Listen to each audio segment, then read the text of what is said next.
It was an attempt to take over.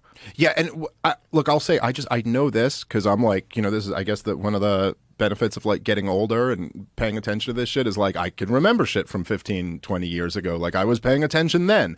And I remember all of them admitting this was their plan. Yeah. Like literally all of the Joy Reid and Rachel Maddow and all, they used to call it the browning of America.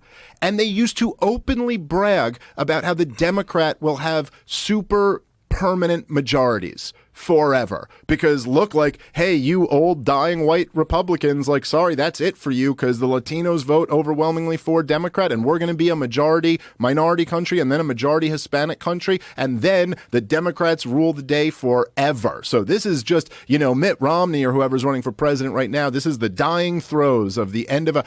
But then when people started objecting to that policy, and they called it the browning of America, and then when people objected to it, they would call it the Great Replacement or whatever. And then they'd go, "You're not allowed to say that.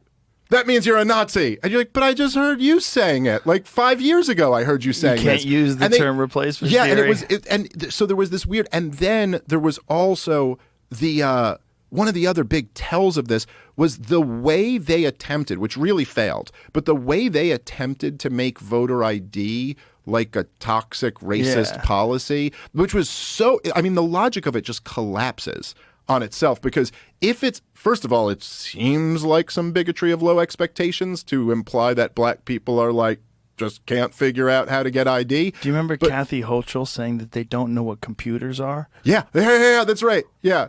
Do you remember that video? That is the craziest. I think you sent First me of all, it. every fucking human being has a computer in their pocket. Dude, what was the black dude who made that video? It was the funniest guy. I think you sent it to me, but he was like, there was like a computer and who comes in just dancing around it. And he's like trying to bite it and stuff too. It was so goddamn funny where you're like, that's literally what you're saying. Like, I don't know. And it's like spliced on the left side of it is her explaining that black people don't know. Looking at These it like black inner city kids, they don't know what a computer is. Well, but then, I mean, like just like using the most basic logic, you'd be like, okay, wait a minute. But like, so if requiring ID is racist, then like we got some other really big problems in this country that we should be looking at. Like, well, not only that, but it's in the direct memory, the recent memory of everybody needing ID because you had to prove that you got the COVID vaccine. Right.